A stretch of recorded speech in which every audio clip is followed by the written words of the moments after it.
Guys, birang-bira ako makakita ng isang power bank na mapapalabas ko ang isang 120 watts dito sa mga Xiaomi phones. O parang wala pa akong nakitang lumabas na 120 watts sa isang power bank. Pero dito sa i-review kong power bank, lumabas po talaga. At hindi lang yon, kung mabilis tong mag-charge, mabilis din mag-charge yung mismong power bank natin dahil supported siya ng 90 watts na fast charging. Ito yung Cooktech na power bank. Meron tayong Cooktech 10 at Cooktech 15. So, ang hirap bigkasin. So, samahan nyo ako sa video ito at marami tayong pag-uusapan at gaano ba kasulit itong mga power bank na to. At alam ko na magugustuhan nyo po talaga. Okay guys, dalawa po yung power bank natin dito ng Cooktech. Meron tayong Cooktech 10. Ito po yung 10,000 mAh capacity ng battery pero yung charging speed nito up to 150 watts. So sa box ganito yung itsura niya, tapos may nakalagay na 150 watts dun sa baba at 10,000 mAh capacity ng battery nga po to. At sobrang powerful niya po talaga kasi kapag ni-charge ko itong power bank na to, capable po siya o yung input niya po is 90 watts na. Ibig sabihin kapag mag-charge po tayo, fast charging po siya talaga. Meron din tayong display dito para makita natin yung output tsaka input niya. So gusto ko munang makita nyo kung paano siya tina-charge. Meron tayong 60% dito. Habang tina-charge ko siya, yung input nito 90 watts, makikita nyo naman sa display kung ilang current yung pumapasok. So nakalagay po dito 89 watts, which is okay lang po yan. Parang 1% lang yung missing dito. Pero depende kasi yan sa charger natin. At makikita nyo kung ilang minutes po siya ma-full. So meron tayong 60 watts dito at ma-full na po siya ng 20 minutes lang. At kapag low bat po to, kapag nasa 10% lang siya o 20%, ma-full charge lang po natin siya ng mga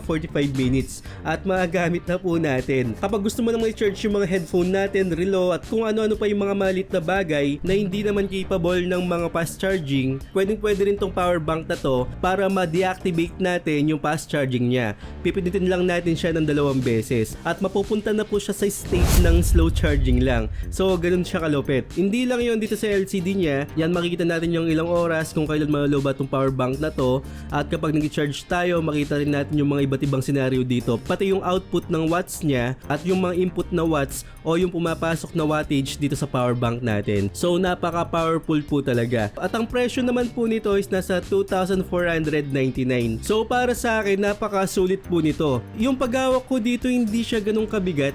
Parang nasa 200 grams lang po siya. Sobrang ganun lang niya po talaga. Then sa taas meron tayong Type-C port dito at USB-A. Dito sa Type-C port niya, dito tayo mag-charge at ito yung fast charging natin. Then sa likod may grip po tayo dito para hindi po siya madulas at masarap siyang hawakan. Pwede po siya kung mag-travel tayo, madala natin siya sa aeroplano. Ito naman yung mga data na tinest nila sa Samsung S23 Ultra, 5,000 mAh capacity po ng battery yon. Sa 30 minutes po na charging, 62% na po agad siya. At ang maximum power is nasa 45 watts. At marami pa po tayong mga data dito like yung Samsung S24 Ultra, iPhone 15 Pro Max, iPhone 14 at marami pa pong iba. So makikita nyo naman po dyan. Then sa Legion Go naman 55% sa 30 minutes dahil meron siyang 100 watts. At mataas kasi yung capacity ng battery ng Legion Go, nasa 49.2 watt hour. So sa mga litong-lito sa mga watt hour, meron ako dati na ni-review dati na power bank o parang power station. May mga computation ako doon. Nilalagay ko na lang yung link kung paano natin i-convert yung watt hour sa milliamp hour po. So i-check nyo lang sa baba. Pero ang pinakabilib talaga ako dito sa power bank na to,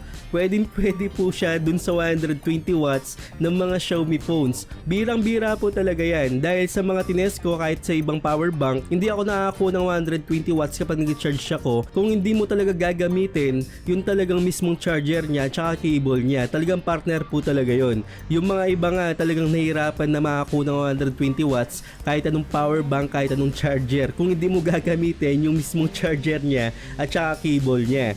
Pero dito nagulat ako nung tinetest ko siya. Kung mapapansin nyo, lumalabas po talaga. At hindi lang normal na 120 watts siya na kasi naka-boost charging ako dito at lumabas po talaga yung 120 watts na talagang makukuha lang natin dun sa charger ng isang Xiaomi phones. So meron akong K60 Ultra dito. Yan, mapapansin nyo, talagang gumagana po siya. At hindi lang yon dito sa mga Vivo phones din, which is dito sa mga Vivo phones talagang lumalabas yan kahit hindi naman original yung charger natin. At mabilis po talaga talagang mag-charge kahit anong charger. Pero nung sinubukan ko, lumabas din po yung flash charge dito. At syempre hindi ko siya tinantanan, sinubukan ko rin sa ibang brand. So dito sa Tecno Spark 30 Pro, ang capable lang po nito yung maximum wattage niya o yung maximum na charging niya is 33 watts at lumabas din po siya nung charge natin dito sa Cooktech 10 na power bank natin. At keep in mind po na 10,000 mAh capacity ng battery to, pero sulit naman po talaga. Then kung gusto nyo na mas mataas pa dito na talagang pangsagaran o talagang matagal din malobat, meron din po tayong 20,000 mAh capacity ng battery. Ang maximum din po nito 150 watts din po. Same din po sila dun sa Cooktech 10 at ang advantage nga po nito, mas matagal po siyang malobat dahil meron nga po tayong 20,000 mAh capacity ng battery dito. Pero dito sa power bank na to, nakuha ko rin yung 120 watts as in talagang same lang din po sila ng bato. At makakapag-charge din po tayo ng mabilis dito kasi yung input nito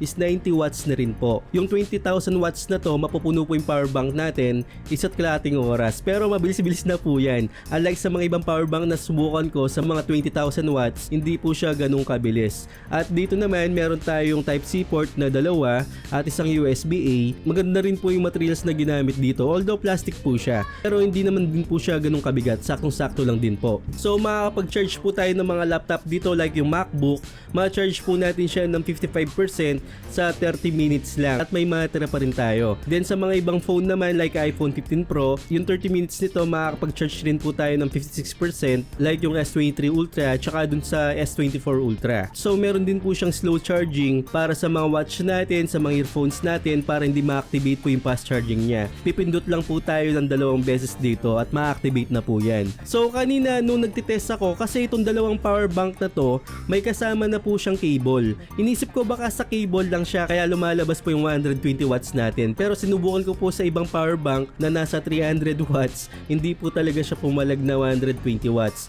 At kung mapapansin nyo sa ibang power bank, nasa quick charge lang po siya kapag nag-charge po tayo sa ibang power bank. Pero dito sa Cooktech na mga power bank, lumalabas po talaga yung 120 watts. So para sa akin, napakagandang technology to na hindi ko nakita sa ibang power bank. Hirap na hirap tayo dati na makako ng 120 watts sa power bank, pero ngayon talagang binigyan na tayo. At isang cons lang ang nakita ko dito sa Cooktech na power bank, itong 20,000 watts na to, hindi ko nagugustuhan yung display niya, parang kulang talaga. Sana ginawa din nila na katulad dito sa Cooktech 10 na meron tayong digital display para makita natin yung wattage na pumapasok at saka lumalabas. Mas nagugustuhan ko dito yung Cooktech 10 kasi same lang din sila ng bato ng wattage at pareho din sila ng fast charging. So gusto ko lang i-emphasize sa inyo, kapag mag-charge po tayo ng power bank, yung mismong power bank 90 watts na po yung pumapasok na current dito at mabilis po yan. Dun sa Cooktech 10, wala pang 1 hour, parang nasa 45 minutes, mapupuno na po yung 10,000 watts natin agad-agad. At kung sakali may lakad tayo, magagamit natin agad. So lahat ng link ilalagay ko sa description